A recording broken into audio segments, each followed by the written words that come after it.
Step up to him. High PhD steps back. Creedy looking at it like I don't die, I multiply for. What's up, everybody? Welcome back to my Twisted Life with Poetry. You have reached the Damnation TV show recap and review. I am Poetry. This is the last recap or review that I'm doing on my channel for this year. I have to do like my end of year update for you guys. I always forget to take my glasses off. My end of the year update for you guys so y'all can know what's going to be popping off next season or next spring. Is it season? Because it's winter now, so I guess next season. From January at least through May. So come back to my channel for that video. It'll post up probably Saturday night. We don't know. So this is season 1, episode 7 of Damnation. My girl Connie is back. Bessie had a little bit more of a story around too, but things are a lot different than I had expected. Even upon Connie's return, things have taken quite a bit of turn for me. And it's making me rethink, whose side am I really on? I'm not mad at the turn it's taking. It's just, that was different. That's kind of pretty much how it went down. Martin Eggers Hyde, PhD, has taken Creely on a little ride. They are right. And it is bewildering him that the farmer strike is still growing. It's all in the papers now. He getting little headlines here and there. So he is like, what is going on? Creely had assured him that everything was on the up and up, but it seems like it is spreading like wildfire. On top of that, he got a call from a woman from a whorehouse who had the audacity to ask for him by name and left off that PhD on the end. You know how Martin Eggers Hyde, PhD, feel about that PhD on the end of his name. So I know doggone well that they did not have caller ID back in 1931. So how the heck did Martin Eggers Hyde, PhD, know that that call came from a whorehouse? Now, I know the operators used to patch people through. Okay. I don't know if they would still patch people through back in the 1930s. I think so. But I don't recall them knowing that where the call came from. They might have known the number, but I don't know if that's interesting. Anybody know some truth on that, or how he would know exactly where that call came from? That's interesting to know. Anyway, Creedy said, well, maybe one of the whores broke into his room and found one of his letters, and, you know, they reached out to him. And he like, well, if that's the case, then maybe I should have been hiring one of them whores then, because you surely ain't the man up for the job. Creedy denies any knowledge of Shaky Hand Hitman. So I guess Fugitive Lou really ain't the real Hitman. It was Shaky Hand Hitman. But y'all know I'm only wrong 2.345% of the time. I said that all wrong. I was wrong then. 2.3456% of the time am I wrong, and I was wrong about Lou, I'm assuming. So he also denies knowing any information about Seth, you know. So old boy is like, okay, he don't know they brothers. I thought that he would have known, you know. Martin Eggers Hyde, PhD, seems to know a lot. He didn't know they was brothers. Okay. Anyway, how much of a coincidence could that be that he got hired to take down a man who happens to be his brother? So basically, he's trying to intimidate old Creedy because he got him out here looking at the chain gang. He looking at him like, that could be you, boy. Slip up one more good time, you could be right back on that chain gang right there with them. Y'all see that cop crack that whip on that man's back? Black people have been saying it for years. Cops ain't nothing but slave overseers with a uniform and a badge. That's the only difference in this case. And in this particular case, he still had the doggone whip out there whipping the chain gang. And I was like, what is going on? Well, Creely, this is what I say do. This is from me to you. Kill him. Kill Martin Eggers Hyde, PhD. Take him out. Ain't nobody gonna know. Fuck him up, feed him dry grits. Take him the hell out. Instead, Creely gone along for the little ride, and Hyde, PhD, takes him to meet Tennyson Vaughn. Thought he said Vaughn. No, he said Tennyson Duval. Oh my God, we finally get that meet Duval. He said Tennessee Duval. He was impressed to meet Creeley, and Creeley seemed like he was meeting royalty by his facial expression upon hearing his name. And they set Creeley down across from a dude who was going in on a plate of food. I'm like, is this gonna be his last supper? What is really going on? Is this the type of deal? Because Creeley looks up at the little veranda, and the men in suits, they up there looking down at him. I say, is this some Hunger Games type of shit going on? When they up there placing bets on them or who gonna win the Hunger Games? Ooh, the top man up there placing bets. And they got the little dude, he eating the hunger. Get the pun. Y'all get the pun. Anyway, well, we got Seth and Amelia. They counting their little dough. Just, count them up, get them up. And they got about 30 G's, they say, and Fugitive Lou, he gone. He shouted out his name so everybody could think it was him. And they just got hit by old Fugitive Lou. He back on the run. And so I guess I kind of understand that we needed Fugitive Lou to show or to build up to the fact that Seth was finna rob this bank. But honestly, Fugitive Lou's character he was not needed. He did not need to be there. They could have did that a whole different kind of way. It wasn't like Seth was a good guy anyway. You know what I'm saying? He had already done dirt before. So we really didn't need Fugitive Lou to come in, unless they gonna bring him back for some reason. Well, he gone now. And so they going through the paperwork, and Seth notices that the same person has been buying up all the property and holding. And also some fertilizer company outside of town. So he's out and about to go find out what's going on with who the real buyer is. Because it got somebody's name named Tuck on the paperwork, and he knows that's just a front name. So we learned in Hunger Games, his name is Johnson. He's also a strike breaker who fell short on his gig trying to break a strike on the cannery in St. Louis. That's my hometown. That's where I live at STL, baby. So, you don't mess with people in St. Louis, fool. You don't mess with people in St. Louis, homeboy. We ain't about that. No, we ain't about that. We ain't the one. We ain't the one. So, Martin Eggers Hyde, he make them strip down to their butt naked, and it was like, had them change into some clothes while everybody watching them through the mirror. I'm like, why are they watching these men get butt naked? What is going on here? Now I'm like, is this some surviving a game type of mess? That movie that Ice-T was in, and they had all them savage ass white dudes and the one black guy who played Rock, Charles S. Dutton, out there chasing Ice-T through the woods and trying to kill him. Is that what's about to go on? Because that's the vibe I was getting from this, right? Well, we go back in the day, and back to 1924 again, and Seth is there roughing up a dude for his land again. Creedy is like, are we finished yet, or are we done yet? Which one is it? So here comes a knock on the door, and we finally get to see old Cynthia, old redhead Cynthia, the preacher's daughter. And I guess this is where Seth came up with his idea to become the preacher. You know what I'm saying? Current day, Amelia is holding a meeting with all the wives of the farmers, and she figured out a way to disperse the money amongst them. She wants them to pay the minimum amount of bills that they have due, and just keep the money, a little bit at a time, a little bit at a time, a little bit at a time. And there's one woman in the back of the building like, hey, is that dirty money? That funny money? Because I heard that the bank was robbed the other day. Amelia's like, look here, girl, don't be blocking our blessings. Don't be blocking our blessings. This was a donation in support of the strike. You know what I'm saying? So who won't in? And of course they all do. And she's standing up there with a little bit of trepidation in her body. And I'm like, be leery of her. She gonna tell somebody where she got their money, or she gonna buy her some new shoes, a new coat, something. They got 30 G's that they look like they buying them between 30 women. That's 10 G's each. No, 3,000 each. How could I book that 3,000 each? But that's a lot of money back in the day.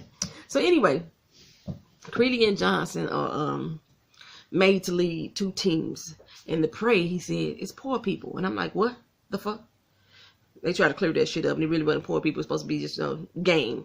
Anyway, I'm like, something ain't right about this. Something ain't right. So back in Holden, Amelia is hiding money in the church, and who comes in but my girl Connie? Hey girl, hey, where you been? And then I realized that Seth has a thing for redheads or strawberry blondes, because you see how Amelia and Cynthia has some type of similarities as far as the hair goes, even the styling of the hair. Anyway, Connie, you know, she turning on her charm like she always do. She confides in Amelia, giving her little story about her husband, how he died at the hands of a strike breaker, da da da da da. And then Melly Mel, who Ty Bibbins, hey Ty girl, go to her channel and watch more Damnation. Ty Bibbins, she give you some detailed breakdown. You know, you can actually get the real names of the people. Not like what I do. But Ty educated me on who Melly Mel was. He was, in fact, the grocer that was trying to set up the deal between the corn farmer and the dairy farmers. Mel Stubbs, yes, that's who he is. He is campaigning hard, and he is turning Sheriff Dodd a new butthole. Shakespeare out there taking notes, and Dodd is like, so what's your take on everything? He said, yeah, He got his foot on your neck right now, homeboy. Dodd really don't seem to be that, like, intimidated by the whole situation, but he do tell Shakespeare, make sure you give me everything you can find on this Duvall character. Dig it on up. So, Seth then rode over to the fertilizer company over in Cherokee, Iowa. And, like, it's barrels and barrels of ammonia around. And Seth finds some old uniforms that seem to be burned with some acid of some sort. And on the hunt, though, Creedy is out there shooting elk. I think that was elk. But he's nervous as heck about what his punishment is going to be. And I'm like, I would be nervous too. Keep your eyes open on these fools with guns behind you. So Seth make his way into the factory, and it looked like it's one big science project going on. I didn't know what was going on. I'm like, what the heck are they making? Bullets or bombs? Which one is it? You know, because I know you can make weapons. I know you can make explosives with fertilizer. And maybe the ammonia mixed together could do something. I don't know exactly. But they got to be making something that has to do with weapons, you know. So they bring some old dude out on a stretcher who's screaming his head off. You see this little smoke coming off his skin and everything. So while we at Martha's, we learn that baby doll name is Brittany. But she would be forever baby doll in my recaps and reviews. Well, she gives Amelia the idea of setting up basically a farmer's market. Like, why not? Instead of the farmers going through all the groceries and all the other distributors and stuff, grow your food, sell it yourself, cut out the middleman. That's a smart idea. And Connie seems rather shocked. One, that Baby Doll suggested it, but two, that Amelia is really trying to help people. That's the look she got on her face, like, this chick for real? Okay, so back with Creeley, I am confused at what's going on. I mean, the men in suits, they over here having dinner. Creeley and Johnson are guests. They got their wine, got their nice suits on, and nothing has happened to them, which is very, very confusing to me. And they having a discussion over whether, about believing in science or believing in God. It's an age-old argument throughout time. Trusting God or trusting the advances of science, you know. Make a better life, you choose. Which one is the best one? So they kind of asked Johnson and Creeley, like, what y'all think about that? And Johnson is like, shh, as long as this liquor keep flowing, I agree with everything y'all saying. They know, got a couple chuckles, but everybody was looking like, all right, Creeley, what you thinking? Basically, Creeley tell him, look, if you don't take a risk, then, you know, what you gonna get out of life? You don't ever take no risk. Johnson is like, boy, we are living the good life up in here. But Creeley know better. He knows something is up. He don't know what, but he knows something is up. Well, back at the factory, it seems that they are using these men as test subjects for some new experiment. Seth busts in the room as some fluids come on down, and he learned that they are running tests on the uniforms for some new safety reasons, supposedly, or something like that. And he busts the test dummies out. And I'm like, Seth, did you inhale that shit? You know.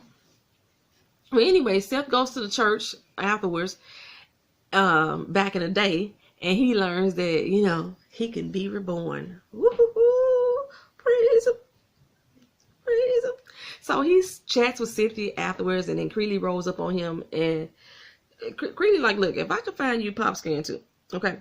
So Seth is like, well, cover for me then, because I'm coming back here. Trust and believe that. Creeley already know the deal. He already know he's smitten for Miss old Cynthia. And he like, look, you might want to tell her who the heck we are, and then let her decide if you worth being in her life. Truth.com. And she like, what's he talking about? And Seth is like, don't mind him. Well, Duvall pulls Creeley to the side and takes him into the stables and show him his latest invention. You know, women gonna love this. You know, make them have a little better orgasms. Man, this man done created the damn fucking machine. I'm not gonna tell y'all why I knew what that was. Or why I knew about these things. But once upon a time in my life, I did look up the price on that. They kind of expensive. I know they became real popular around the year 2000. And if they was working on that back in the 1930s, they probably perfected it by now. Lord have mercy. Have y'all seen the Sibian? My bad. Moving on. This recap's supposed to be rated R, not X. So let's keep moving. Anyway, got the damn machine. So earlier, Bessie decided to follow the new banker. He in town, and he at the whorehouse. Initially, he was back at the whorehouse, and Bessie peeped him, and she was like, okay, the new banker. She tricked Tina into letting her like take his drink over to him, and she was trying to get information from him about what was going on with Creeley. But he was like, girl, I ain't got time for you. Here, take this money and go. You want the money, and I just want to be left the hell alone. And he ain't got no time for her shenanigans.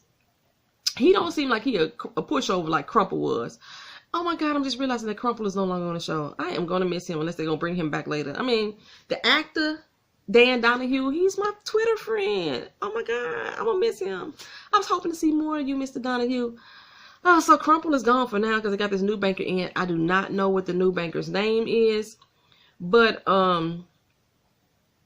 yeah. Bessie decided to follow him and the guy he was meeting. I think his name was Tanner. And they meeting up with the Black Legion boys. And he is going to hire them to break the strikes now. And he said he was going to fund their cause in exchange. So I think me and Ty was talking about this before about the Black Legion boys. She was saying that they was a little bit more dangerous than the Klan. So I had to do a little research on them. These mofos were part of the Klan. They started as a secret vigilante group to protect the Klan leaders. Okay. Then these motherfuckers were rogue. So they are considered a vigilante terrorist group of white supremacists. And they mainly comprise of policemen and public political figures. Like I said, let's just call them what they are. I mean, the Wikipedia got them listed as a political movement. But then in the description says that they white supremacist terrorists. Call them what they are. They terrorists. Period. Cops and politicians. Okay. So, anyway, while Bessie was listening in on them, she kicked over a damn bottle. Like, really? And they turned around and they saw it. They was like, oh my God, there's the whore. Let's get her. They take off and Bessie take off running. Run, Bessie, run, girl. Run, girl. And do y'all know who the grand master, the grand poobah of the Legion boys was? Old Melly Mel. Yes, it was. Old Melvin Stubbs. Yes, he was. So, after they fattened Creeley and Johnson up, the games began. Yep, it's some surviving the Hunger Games mashup type shit finna go on. Why Johnson still saying, oh my God, why they placing bets like that? What they gonna do? Like, dude, for real, you don't know what this shit's going on? So, Martin comes in, Hyde, PhD, comes in and says, you know, let me go and check them, pat them down. He pats them all down, make sure Creeley ain't got no weapons. He pats Johnson down and slips a knife in Johnson's pocket. He had stole that knife off the dinner table. So, they put up this some ropes, make a little makeshift ring. And while Johnson taking his jacket off, like, okay, we finna get ready for this. Creeley lands one to the dome. Bam, bam, bam. The fight is on. They get the bang. It's pretty evenly matched initially. You know, they throwing enough jabs back and forth. But then Johnson gets the upper hand and gets the chokehold on Creeley's neck. He just got the chokehold and Creeley like this, can't breathe. And I saw in The Walking Dead that the chokehold is illegal. Oh, it went illegal back in 1931. But anyway, Duvall is like, give him the 10 count. But shoot, I'm like, this ain't no fight to the death, though. I mean, damn. I was a bit disappointed. This was supposed to be a fight to the death. He wanted to give him the 10 count. Well, Mark Edgar Hyde PhD, steps into the ring and said to Creedy, thought you could play me, huh? Thought you could play me. I know Seth, your brother. And I was like, I knew he knew. Like, I know Seth, your brother. You trying to play me for a fool? You think I'm stupid? I ain't stupid. So he tell Johnson, go on, take him out. Creedy like bumped that. He all of a sudden gets some fight in him. He take a few cuts to the arms, and you know, Creedy a cutter. He could take that. That didn't bother him like one bit. He get old boy hemmed up somehow and then slice him from the armpit all the way down. Or from, yeah, I think he did from that way. He might have did that way. But he sliced the heck out of old boy. The blood just gushing all through the white shirt. This is gushing all through. And Creedy looking at Hyde, PhD, and saying like, got me fucked up. Thought you was gonna kill me? You're gonna take me out, bro. He step up to him. Hyde, PhD, steps back. Creedy looking at it like, I don't die, I multiply, fool. Duvall is so impressed with the fight in Creedy, so he wishes to keep his employment. And he even gives him a gun in good faith and tell him to go on about his way. But before he leave, Hyde PhD tells him, well, your job assignment has changed now. Now you gotta kill your brother. Because at first he was just supposed to take him down, you know, make sure that the strike go through. Now he wanted to kill his brother, since, you know, all the other people he said to kill him is dead. So anyway, Amelia and Martha, they invite Connie to go on, stay on and help them on out. And they all also wanted to know how she handled her grief so well, because they ain't, I'm like, they, what you mean they? We know Martha lost her husband. What about you, Amelia? Well, Amelia saying that Seth, her husband Sal, and her used to all roll together. They were set up by an undercover strikebreaker, and he locked the building and set the place on fire, and her husband died in the fire. I'm like, oh my God, this story sounds familiar. So she asked, Connie said, where's the strikebreaker now? And I'm thinking, the question didn't get asked, but I'm thinking the strikebreaker was Connie's husband, because Seth supposedly burnt this dude up in a car, and like, that's the best revenge I would think, is if my homeboy got burnt up in a fire because you locked us in this building, then I'm gonna kill you the same way that you killed my homeboy, setting your ass on fire.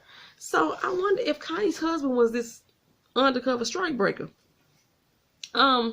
Well, Seth walks in the house and greets Connie and said, hey, you're welcome to stay here.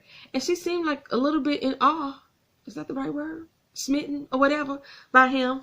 And baby Dal is like, hey, Ma, ain't that the dude we looking for? Ain't that the bad dude? They all kind of get a good little chuckle out of that and stuff, whatever. And you know, Connie rolled on out with Martha. She's going to stay with Martha now. So Seth hip Amelia to what he learned after the guests leave, and they put military uniforms on vagabonds and tested chemicals on them. And I get it now. They trying to get a uniform to withstand chemicals attacks, possibly in a war. That's what the chemicals would be for, because it's military uniforms.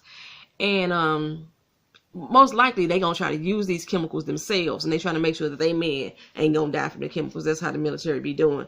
But the messed up part though is the person who's behind it, well, one of the people, is Amelia's daddy. He all mixed up in the debauchery. New character coming in again.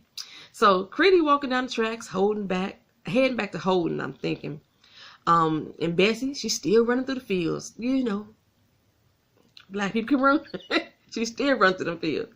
He hop on a train and he passing by that chain gang that he went by earlier, and he decided to take out them two cops that was like whipping them boys, and now the chain gang run free. Well, they still chained together, but technically I guess they free. So I thought Bessie was gonna come running out of them fields and running up to the train, and then he gonna see her and they gonna whatever, but that didn't happen, you know. So that was the end of the episode, y'all. So let me know what y'all think. Like I said, I think this whole episode was really just to get us familiar with who Duvall is as a person. I think it's gonna get Connie on our side, and the brothers probably gonna hook up together now, and it's gonna be us against Duvall and them. I guess I can say us now. Well, thank y'all for watching. Leave your comments in the comment section. Let me know y'all think. Let me know if y'all agree. Do y'all think Lou gonna come back? You think she's still gonna try to kill Seth, or she gonna really come on to this side of the fence? You know. All right, y'all. Damnation. Peace.